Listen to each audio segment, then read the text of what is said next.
What did you do a year and a half ago, August? I married the love of my life. You married the love of your life. Because I wanted to. Because you wanted to. Not because you wanted me to. No. Did you know this? When you get married... Get to get away from your ugly dad? Okay.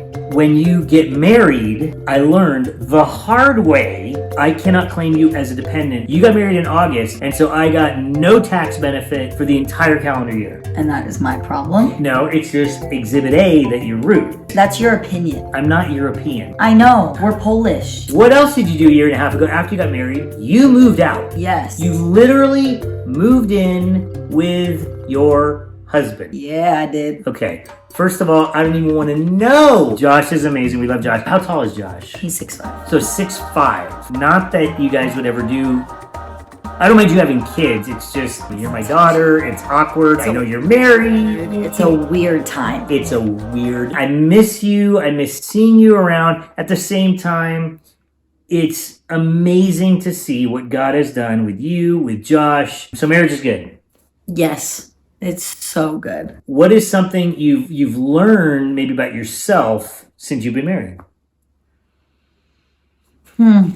I have learned that I'm more uptight than I thought I was. Because, I'm growing up, I was really the clean one.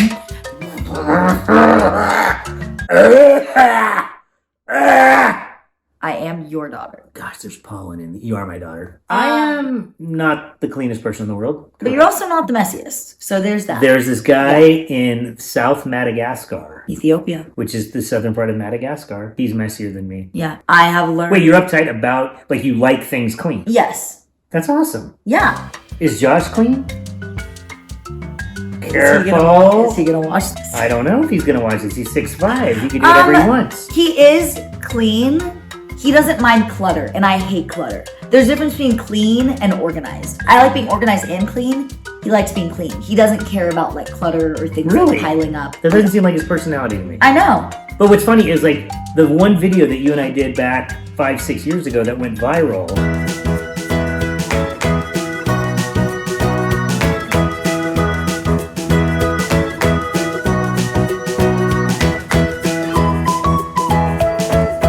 It's come full circle? Well, not full circle, because you started off messy, and then if you went full circle, you'd be messy. Okay, so we did... 180. We did a line. It's geometry. We did...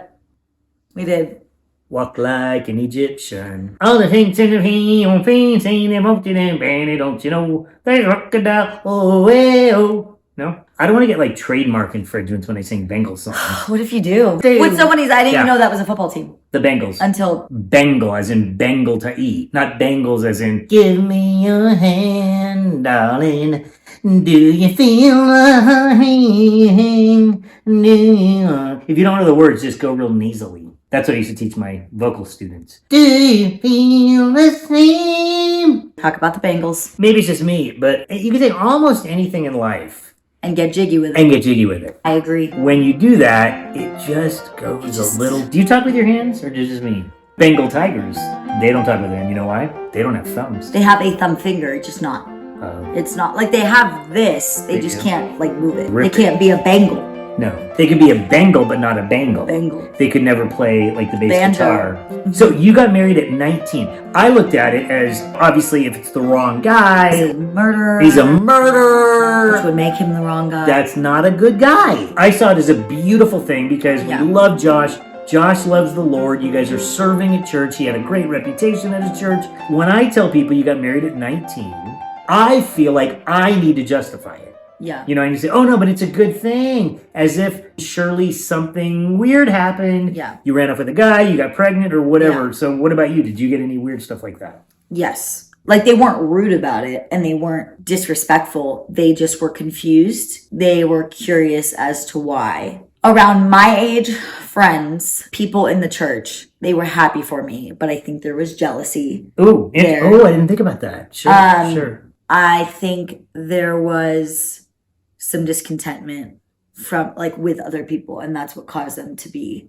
These friends of yours? Yeah. So friends of yours were kind of discontent in their own lives. And so they kind of judged you. Because Josh and I dated for 5 months. Right. And got engaged and married 2 months later. Right. Some people didn't have time to process that. They don't know the guy. You haven't thought this through enough. Right. Like, are you really ready for this? Sure. Have you thought this over? Have you prayed about this? I mean, obviously, you and mom were supportive. Right. My pastor was supportive, and Right. my pastor's wife. But it was the people closest to me that were not supportive. I mean, I did this for sure. When I was discontent, I saw people getting engaged, and, you know, I'd be like, oh, I'm so happy for you. But on the inside, I was like, oh, but I want that too. Okay. So why does she have it and I Right, can't? right. So I get where people are coming from. A lot of what you're saying is just general human nature, where if someone has something that you want, it's not that we're not happy for them, but we're so inherently selfish that we would rather have it Yes. for me. And if I can't have it, I don't want you to have it. Yep. I pictured myself getting married young. Did I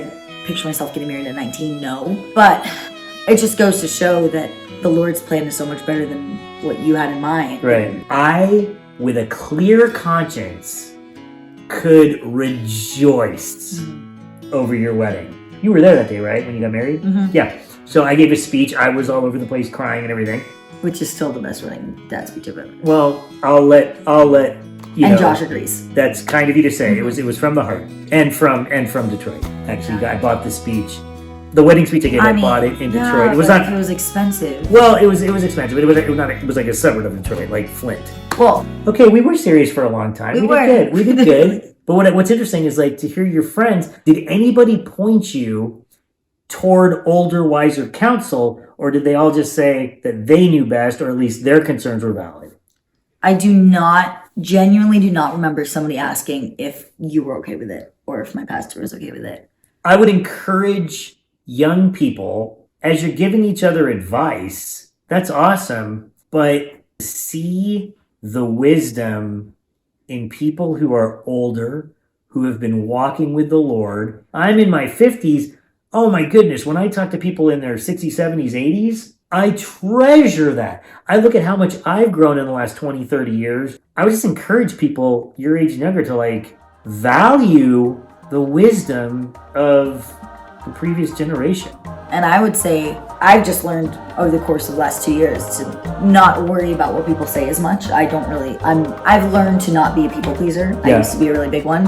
If you have a decision to make, look at the Bible. If it is in the Word of God, you feel good about it, you've prayed about it, you've talked about it, sought wise counsel. You know, if you're at that point, if somebody were to say their opinion, I've just learned to take that with a grain of salt. And their opinion is not the opinion of God. I love how we've never talked about this. I don't think ever. No. And we're doing it sort of on camera, which is awesome. I mean, I've talked with your wife about this.